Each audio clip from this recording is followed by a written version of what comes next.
Ito nga ang kaganapan nakaraan nung nag-birthday ang pamangkin ni tatay. Dahil birthday nga ng pamangkin ni tatay, sumama nga kaming maligo ng dagat at makikain na rin. Mukhang pagkain yarn. Padating pa lang namin ang dagat. Gusto na nga ito maligo ng mga bata. Sabi ko maya-maya na lang dahil nakakain muna kami. Dahil alas 12 na yan nakatanghalian mga mari, sobrang tirik na tirik ang araw. Ang sakit talaga sa balat. Nauna na pala kami hinati ni tatay kung saan kami maliligo. Kasabay na namin si Mama Sini nang hinatid kami ni tatay kung saan kami maliligo dahil siya nga mababayad ng cottage at saka ng entrance fee. O hindi talaga. Charot lang. Ang totoo talaga mababayad ng lahat-lahat ay si Miss Abby, ang pamangkin ni tatay. At talagang napakataluhin niyang anak, apo at pinsan. Sana all. Ang bait-bait naman talaga kasi ni Miss Abby. Dahil na mainit ang panahon, nagyayaya na itong mga anak ko na maligo. Nagpaalam na nga ako dyan kay Mama Sini na maligo na kami ng mga bata. Niyaya ko na rin si Mama Sini na maligo na kami pero sabi niya mamaya na lang raw siya. Dahil sobrang init ang panahon, gusto ko na rin maligo. Umalis kasi tatay para sunduin yung my birthday at kukunin na nila yung mga pagkain na niluluto kanina. Sabi ko sa mga bata mag-picture-picture muna kami at saka mag-video-video.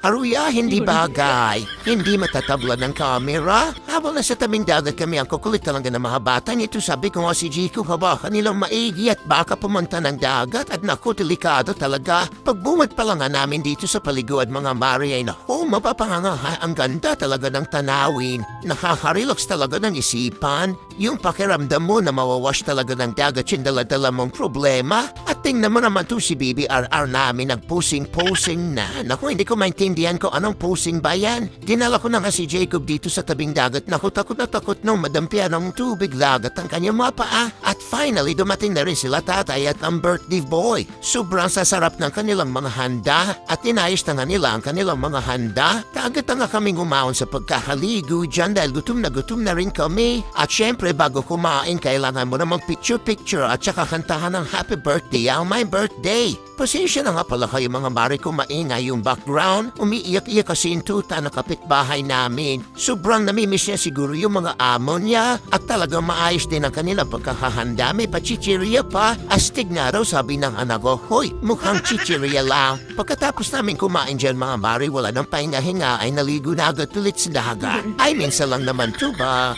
Mag-enjoy rin ba minsan? Sa totoo lang yan ang kauna-unahang ligo ni Jacob sa dagat. Kaya daw nahadlock siya sa dagat. Naisip niya siguro kadami-dami mang tubig to walang hanggang tubig. Naku, nung tumagal-tagal na kami kaliligo sa dagat, ayun ang umahon ng baby. Gusto niya doon na kami nakababat sa gitna ng karagatan. Karagatan na rin sa laot yorn. Inabot na lang kami ng gabi kaliligo ng dagat. At yun lang po, thank you for watching.